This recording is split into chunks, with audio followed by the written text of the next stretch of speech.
guys, welcome to Spark Talk Wrestling News. I'm your host Boise, and here's all the news affecting WWE. So first things first, Stephanie McMahon announced she's going to be on Raw this week, and obviously the rumour mill went into full production of what people think she's going to announce. Obviously some people think it's going to do with a all-women's pay-per-view.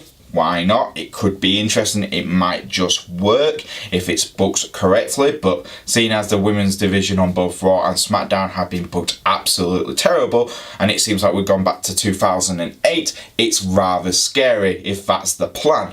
Second rumour is it could evolve the tag team division. But finally the women will have a tag team division which will help the mid-card wrestlers finally have something to fight over, while the main eventers feel like main eventers, not like everyone's crowding over one belt and everyone is, getting outshined.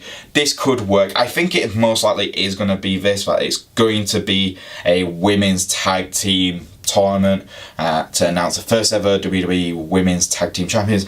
Will we have one for Raw, one for SmackDown, or will we have one belt which will be cross-branded? We'll have to wait and see. I'm hoping it is a cross-branded title, so it gives everyone that opportunity to win it, and it'll be interesting to see how that goes. Obviously, if we are going to have the first ever WWE Women's Tag Team Champions after I think it's like 40 years, 50 years since the belts, the original WWF Tag Team Women's belts were discontinued. We could easily see someone like Sasha Banks and Bayley, who are very big stars, hold those belts, make the belts feel very important, and then drop them to teams like the Iconics or, the former team of Absolution with Mandy Rose and Sonya Deville. Those guys could really use that type of belt. But right now, the first champions have to be big names, so the belts feel big themselves. But we'll have to wait and see what Stephanie is going to announce. The second announcement on Twitter was from General Manager of SmackDown Live, Paige, and she announced we're going to have pretty much a tag team tournament and pretty much stay a number one contender for the Bludgeon Brothers titles. For me, I'm kind of excited. I do like a good tournament, and WWE do some really good tournaments lately. Look at the recent one of the Cruiserweight one for WrestleMania. That worked out so well, and a lot more people started watching 205 because of that tournament. So if they have the same momentum, same abilities to allow the wrestlers to really work on it, this could be interesting. Obviously we have teams like the Usos, the New Day, the Good Brothers, the Bar, there's so many teams, Sanity, there's so many teams who could easily be number one contenders, but having a tournament base could be interesting. It could bring out more characteristics for the teams. It would finally allow the Bar to actually do something on SmackDown Live. We haven't seen them for so long. It'd be nice to see them actually have a good run in this tournament. Obviously, I also want to see mixed match teams as well, where we see people like Ty Dillinger and R-Truth, who are usually singles competitors, taking part in this tournament. Why not have the WWE Champion as well take part with a surprise partner? That could be quite interesting. But we'll have to see how this works up. I'm definitely more excited about Paige's announcement than I am over Stephanie's, mainly because Paige is entertaining and she's fun to watch on TV. Stephanie McMahon just drags everything out and makes it all about herself. So we'll have to wait and see.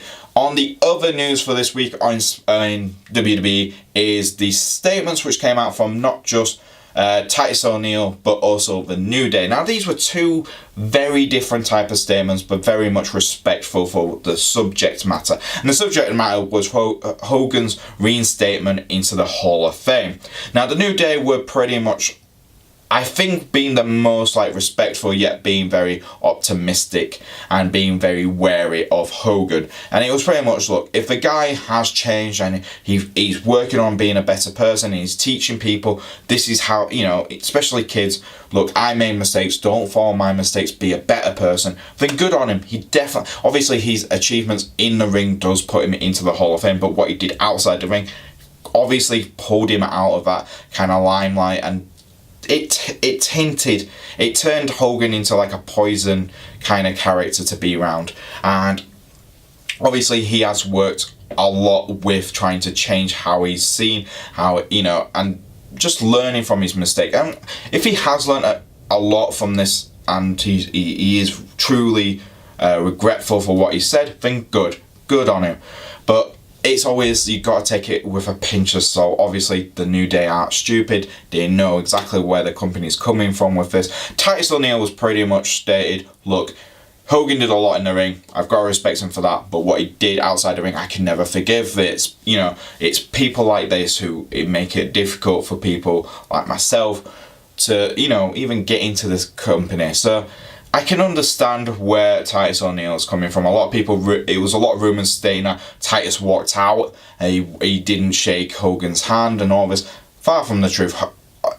According to everyone who was at Extreme Rules, Titus sat down. He didn't shake Hogan's hand. He sat down. He listened to what Hogan had to say. He didn't storm out at all. And after Hogan spoke, he went to talk to WWE management. He asked if they had any plans for him for Extreme Rules. They said no. And then they said, look, if you don't want to be here, you can go home. We've got, obviously, we've got nothing planned for you, so take the rest of the day. And Titus did that. He was like, look, I don't have plans. I'm going to go home and I'm going to relax. Can't blame the guy. But it's interesting to see how rumours pretty much stayed that he walked out. But I definitely take where Titus is coming from. I understand exactly where he's standing, and if you want to read their statements, I definitely recommend doing that. Kofi Kingston posted up on his Twitter account, and Titus O'Neil posted it on his.